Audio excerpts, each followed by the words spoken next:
उसने बस दीवार पर एक कप उबलता हुआ पानी छिड़का और दीवार तुरंत पिघलने लगी। इससे वह समझ गया कि दीवार के पीछे कोई भयानक रहस्य छिपा होना चाहिए। तो उसने तुरंत किसी को भेजा और दीवार को भेड़ाने के लिए हथौड़ी चलवा दी। हैरानी की बात यह थी कि उन्होंने दीवार के अंदर बड़ी मात्रा में नकदी छिपी पाई। सभी को गिनने में 30 लेखाकारों को पूरा दिन और रात लग गए, पर यह सब कुछ नहीं था। उसने दीवार के ढांचे और मकान की कंक्रीट सीढ़ियों के अंदर अनगिनत सोना, चांदी और आभूषण भी पाए। फिर भी ये सब अमीर आदमी की संपत्ति का केवल 1/10वां हिस्सा थे। आगे जिमी ने लोगों को उस अमीर आदमी के घर के पिछवाड़े में खुदवाया। आश्चर्यजनक रूप से वहाँ भी कई डब्बे मिले जिनमें सोने भरा हुआ था। अमीर आदमी जो कुछ देख रहा था उससे वह सिहर उठा। यह सारी दौलत कर चोरी और धोखाधड़ी के जरिए जुटाई गई थी। उसने अभियोजक जिमी को अलग बुलाया और उसे 100 मिलियन का रिश्वत देने की कोशिश की। किस्मत से उसने गलत आदमी के पास जाना था। जिमी एक लेन देन न करने वाला ईमानदार अधिकारी था। न केवल उसने पैसे लेने से इनकार कर दिया, बल्कि जांच जारी रखने पर भी जोर दिया। बिल्कुल बेकरारी में अमीर आदमी ने जिमी की जान खत्म करने की साजिश रची। एक गोली चलाते ही उसकी पत्नी दौड़ी आई और उसे रोकने लगी, लेकिन अनहोनी यह हुई कि शिकार की राइफल अचानक चल पड़ी और छत में छेद कर दिया। कुछ ही पलों में ऊपर से भारी मात्रा में सोने की सलाखें बरसने लगीं,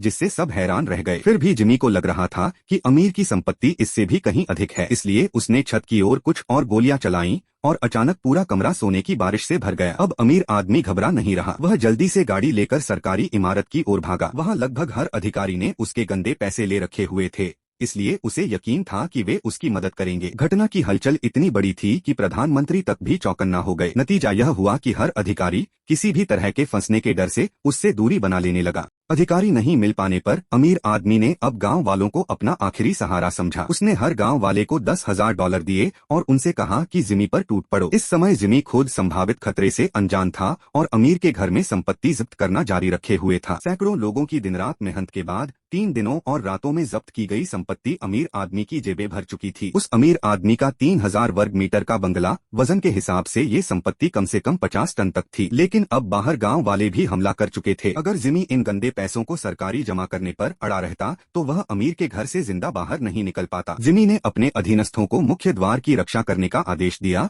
और स्वयं बचाव बुलाने गया, पर गांव वालों का आक्रमण उसके अनुमान से कहीं तेज निकला। इस गति से इसलिए भी हो सकता था कि मदद पहुंचने से पहले ही मामला खराब हो जाए।